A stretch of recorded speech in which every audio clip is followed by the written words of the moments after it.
সঙ্গে রাজপথে থাকার জন্য নির্দেশ দিয়েছিলেন। আমরা কিন্তু রাজপথেই ছিলাম।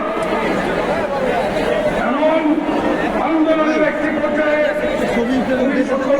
সমস্ত রাজনৈতিক দলকে এক দফা দাবিতে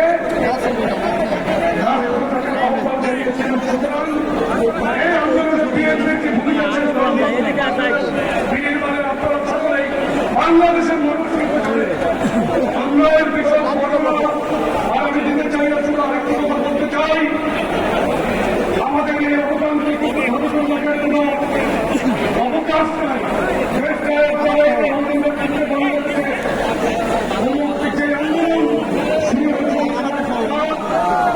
চলমান আছে। আগামী সুস্থ নির্বাচন মধ্যে সরকার গঠন না হওয়া পর্যন্ত কিছুদিন আগে স্বেচ্ছাসেবক দলের সভাপতি জিলানির উপর ছিল। আমি এই প্রশাসনের কাছে একটি নিয়ম জানাতে চাই। আওয়ামী লীগের ভূমিকাতন্ত্রের প্রত্যেকটি স্টেক হোল্ডার গঠনতন্ত্র ব্যবস্থা করছে। আপনারা অবিলম্বে এই গঠনতন্ত্র থেকে তাদেরকে গ্রেপ্তার করুন। অবিলম্বে তাদের গ্রেপ্তারের আহ্বান জানাই। আমি আরেকটি কথা বলতে চাই, যে সমস্ত শহীদ যারা শহীদ হয়েছেন এই আন্দোলনে, এই শহীদের কোনো বেইমানি আমরা করতে পারবো না। এই শহীদের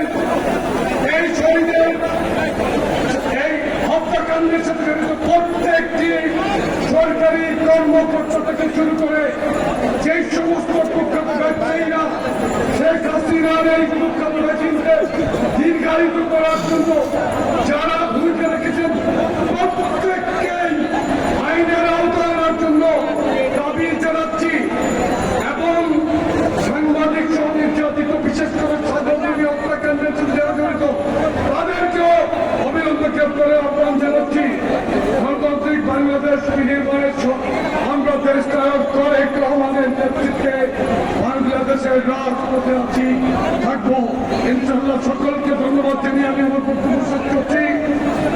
শহীদ রাষ্ট্রপতি জিয়া রহমান হোক, দেশ নেত্রী বেগম খালেদা জিয়া জিন্দাবাদ, বাংলাদেশের প্রাণ